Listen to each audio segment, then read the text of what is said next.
ఒకరి కోసం ఒకరు. ఆరోగ్యాలు చెడిపోయినాయి, వయసు మీద పడిపోయింది.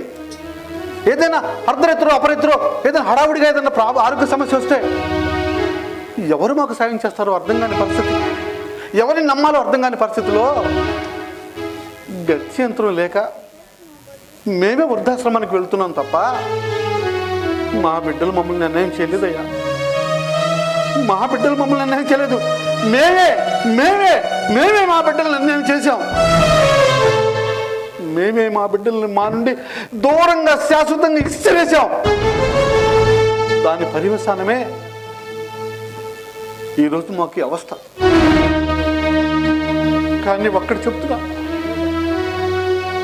ఎన్ని కోట్లు ఉన్నా, ఎన్ని సిరి సంపదలు ఉన్నా, రక్త సంబంధంతో కలిసి బతికే మీరందరూ మాకంటే ఎన్నో కోట్ల రెట్లు అదృష్టవంతులు. మనవడు, మనవరాలు, కొడుకు, కోడలు, కూతురు, అన్నదమ్ములు, అక్కల చెల్లెళ్ళు, ఈ బంధాలన్నిటిని పెనవేసుకుంటూ అప్పుడప్పుడు గిల్లు గజ్జలు పెట్టుకుంటూ అప్పుడప్పుడు తిట్టుకుంటూ నవ్వుకుంటూ సరదాలు చేసుకుంటూ ఆనందంగా గడిపే జీవితం ఉంది చూశారు మీది. మీరు నిజమైన అదృష్టవంతులు, మీరు నిజమైన ధన్యులు. కోట్లు ఉన్న మాలాంటి వాళ్ళు కాదు, విదేశాలకు పిల్లలను చదివేసిన మాలాంటి దౌర్భాగ్యులు కాదు. మాలాంటి దుస్థితి మీకు ఎవ్వరికీ రాకూడదు. ఇంతకాలం మీతో కలిసి ఉన్నాను కదా, కాస్త మిమ్మల్ని వదిలిపెట్టి వెళ్ళడం ఇబ్బందిగానే ఉంది. వృద్ధాశ్రమానికి వెళ్ళిపోయిన తర్వాత మళ్ళీ తిరిగి రాగలనో లేదు. వయసు మీద పడింది కదా, దయచేసి అప్పుడప్పుడు మీరే వచ్చి మమ్మల్ని చూస్తారు కదా. మా పిల్లలు వచ్చినా రాకపోయినా మా అంతిమయాత్రలో మీరంతా పాల్గొంటారు కదా. మీరందరూ ఎప్పుడు ఇలాగే మీ ప్రమాణరాగాలు మా మీద ఉంచారని మీ అందరికీ నమస్కారం చెప్తున్నాను.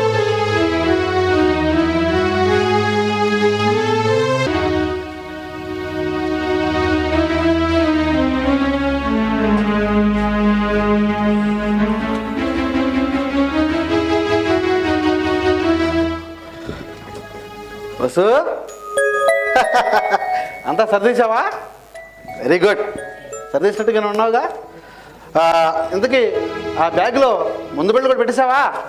మనకు ముందు లేకపోతే నిమిషం నడవదు కదా. సరే, అది కూడా సరిసే ఉంటావులే. ఏమో నాకు డౌటే, ఒకసారి చూసుకొని వస్తాను. నాకు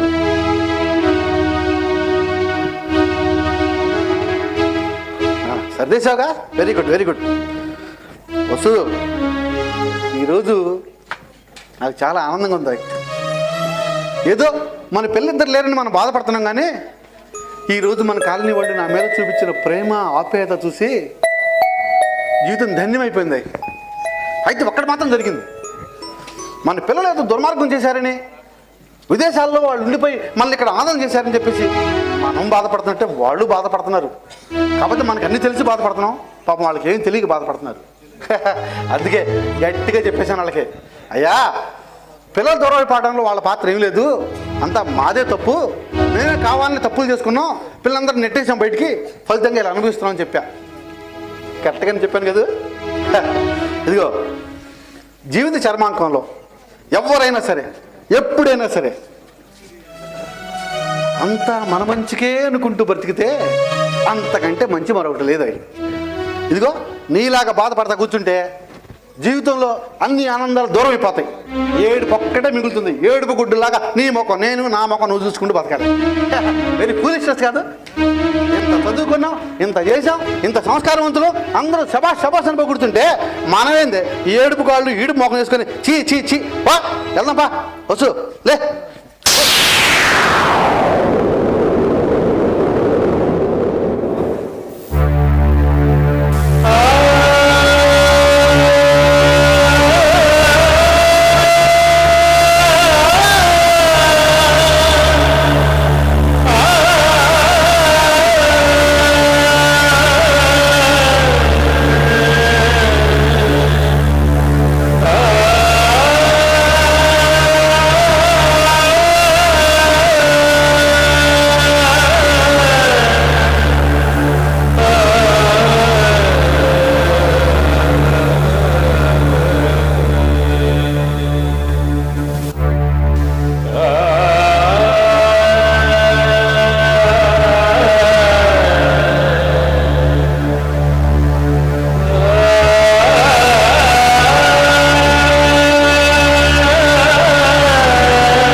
మాటలు రాక మౌనం వహించాల్సిన సందర్భాలు ఎన్నో ఉంటాయి.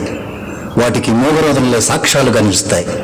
ఎన్నో మైలురాళ్లు అధిగమించి బిడ్డలను ఉన్నతులుగా చేరని లక్ష్యం తప్ప ఎటువంటి స్వార్థం లేకుండా బిడ్డలను పెంచుతారు, వారిని ఉన్నతులుగా తీర్చిదిద్దుతారు.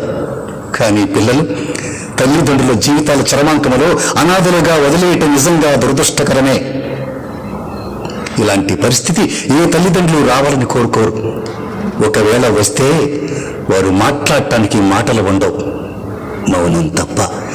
బిడ్డల కోసం జీవితాలు అర్పించిన ఎంతో మంది తల్లిదండ్రులకు మా ఈ నాటిక అంకితమిస్తూ తుళ్ళూరు కళా పరిషత్ మధు థియేటర్ ఆర్ట్స్ వారి నాటిక మౌనం.